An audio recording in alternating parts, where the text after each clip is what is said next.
నమస్కారం. ఈటీవీ భారత్ కు స్వాగతం. మీరు చూస్తున్నారు న్యూస్ టైం. ప్రభుత్వం ఏర్పాటుకు కూటమి నేతల్ని ఆహ్వానించిన గవర్నర్. సభానాయకుడిగా చంద్రబాబును ఎన్నుకున్న కూటమి నేతలు రాజ్ భవన్ లో గవర్నర్ ను మర్యాదపూర్వకంగా కలిసిన చంద్రబాబు. రేపే ముఖ్యమంత్రిగా చంద్రబాబు ప్రమాణ స్వీకారం. హాజరు కానున్న ప్రధాని మోదీ, అమిత్ షా, జేపీ నడ్డా, పలువురు కేంద్ర మంత్రులు, పలు రాష్ట్రాల సీఎంలకు ఆహ్వానం. చంద్రబాబు ప్రమాణ స్వీకారం కార్యక్రమంతో విజయవాడలో ట్రాఫిక్ ఆంక్షల దృష్ట్యా విమాన ప్రయాణికులకు ప్రత్యేక సూచనలు.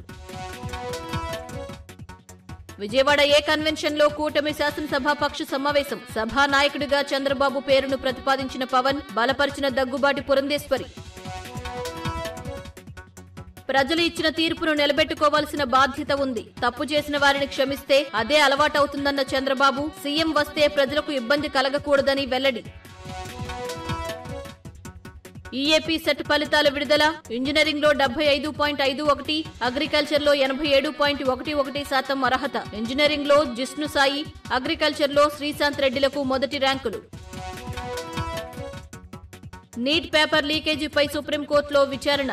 నీట్ తిరిగి నిర్వహించాలని పలు పిటిషన్లు. కౌన్సిలింగ్ ప్రక్రియపై స్టే ఇచ్చేందుకు ధర్మాసనం నిరాకరణ.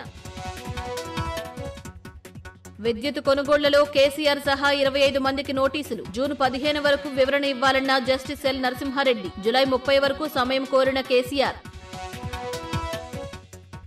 నాంపల్లి సీబీఐ కోర్టులో వివేక హత్య కేసు విచారణకు హాజరైన అవినాష్ రెడ్డి, భాస్కర్ రెడ్డి, శివశంకర్ రెడ్డి విచారణను ఈ నెల 21కి వాయిదా వేసిన సీబీఐ కోర్టు. బెనామీల పేరుతో ఐఏఎస్ జవహర్ రెడ్డి భూ దోపిడీ. భోగాపురం మండలం బసవపాలెంలో భూ దోపిడీకి పాల్పడ్డారు. జవహర్ రెడ్డిపై తక్షణమే కేసు పెట్టాలని మూర్తి యాదవ్ డిమాండ్. ఇవి ఇప్పటివరకున్న ప్రధాన అంశాలు.